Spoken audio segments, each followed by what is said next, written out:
The Turn of the Screw by Henry James. I remember the whole beginning as a succession of flights and drops, a little seesaw of the right throbs and the wrong.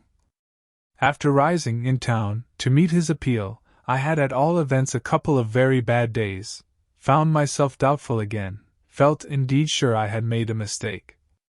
In this state of mind I spent the long hours of bumping, swinging coach that carried me to the stopping place at which I was to be met by a vehicle from the house. This conveyance, I was told, had been ordered, and I found, toward the close of the June afternoon, a commodious fly in waiting for me. Driving at that hour, on a lovely day, through a country to which the summer sweetness seemed to offer me a friendly welcome, my fortitude mounted afresh and, as we turned into the avenue, encountered a reprieve that was probably but a proof of the point to which it had sunk. I suppose I had expected, or had dreaded, something so melancholy that what greeted me was a good surprise. I remember as a most pleasant impression the broad, clear front, its open windows and fresh curtains and the pair of maids looking out. I remember the lawn and the bright flowers and the crunch of my wheels on the gravel and the clustered treetops over which the rooks circled and cawed in the golden sky. The scene had a greatness that made it a different affair from my own scant home, and there immediately appeared at the door, with a little girl in her hand, a civil person who dropped me as decent a curtsy as if I had been the mistress or a distinguished visitor. I had received in Harley Street a narrower notion of the place, and that, as I recalled it, made me think the proprietor still more of a gentleman, suggested that what I was to enjoy might be something beyond his promise. I had no drop again till the next day, for I was carried triumphantly through the following hours by my introduction to the younger of my pupils. The little girl who accompanied Mrs.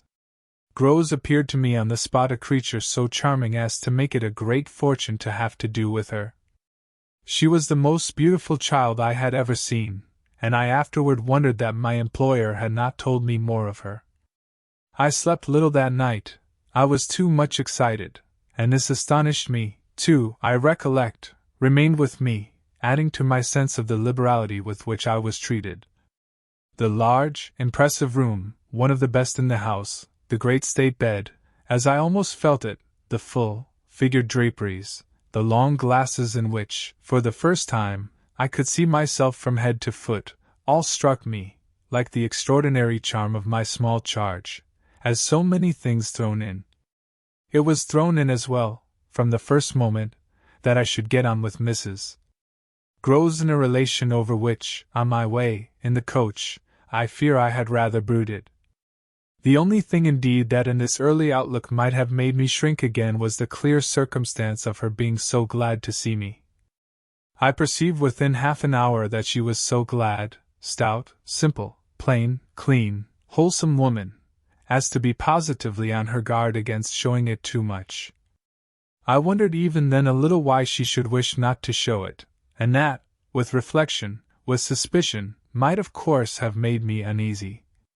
But it was a comfort that there could be no uneasiness in a connection with anything so beatific as the radiant image of my little girl, the vision of whose angelic beauty had probably more than anything else to do with the restlessness that, before morning, made me several times rise and wander about my room to take in the whole picture and prospect, to watch, from my open window, the faint summer dawn, to look at such portions of the rest of the house as I could catch, and to listen while, in the fading dusk, the first birds began to twitter, for the possible recurrence of a sound or two, less natural and not without, but within, that I had fancied I heard.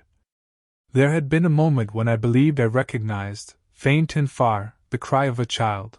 There had been another when I found myself just consciously starting as at the passage, before my door, of a light footstep. But these fancies were not marked enough not to be thrown off, and it is only in the light, or the gloom, I should rather say, of other and subsequent matters that they now come back to me. To watch, teach, form, little Flora would too evidently be the making of a happy and useful life. It had been agreed between us downstairs that after this first occasion I should have her as a matter of course at night, her small white bed being already arranged, to that end, in my room. What I had undertaken was the whole care of her, and she had remained, just this last time, with Mrs. Grove only as an effect of our consideration for my inevitable strangeness and her natural timidity. In spite of this timidity, which the child herself, in the oddest way in the world, had been perfectly frank and brave about, allowing it, without a sign of uncomfortable consciousness,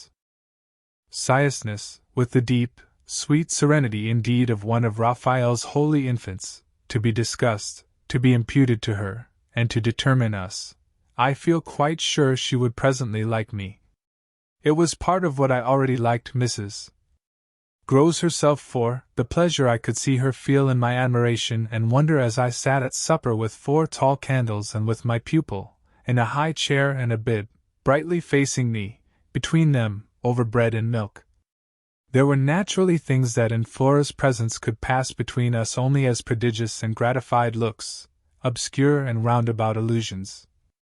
And the little boy, does he look like her?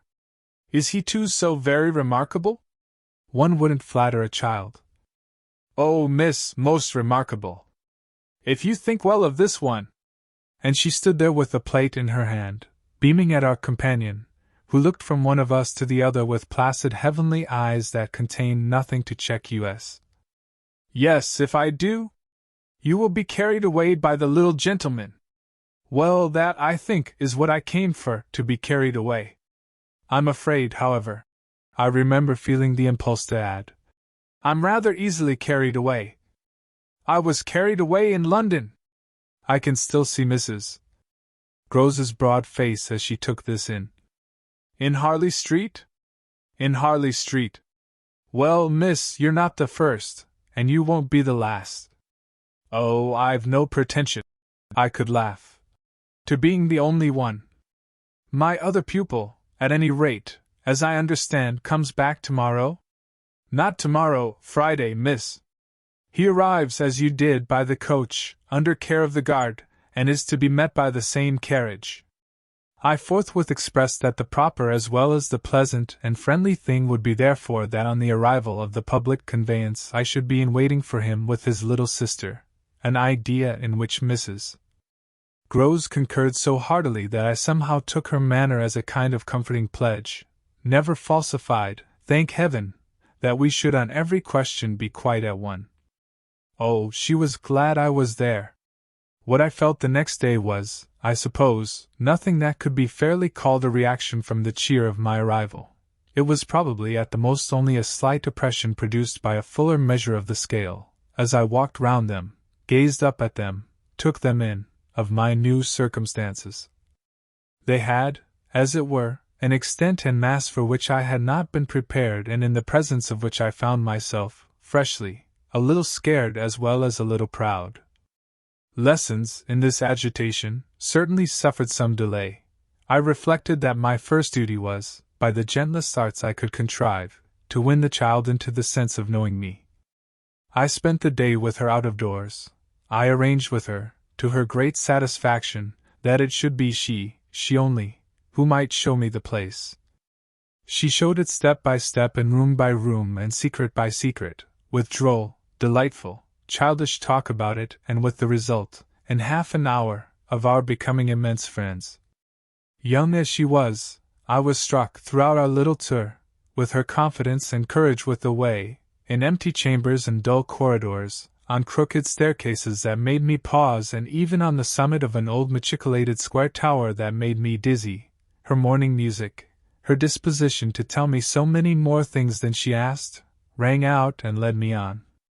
I have not seen Bly since the day I left it, and I dare say that to my older and more informed eyes it would now appear sufficiently contracted.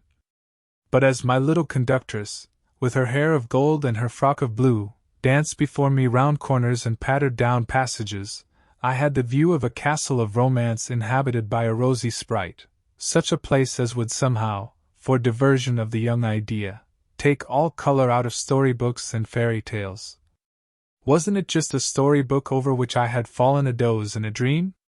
No, it was a big, ugly, antique, but convenient house, embodying a few features of a building still older, half replaced and half utilized, in which I had the fancy of our being almost as lost as a handful of passengers in a great drifting ship. Well, I was, strangely, at the helm,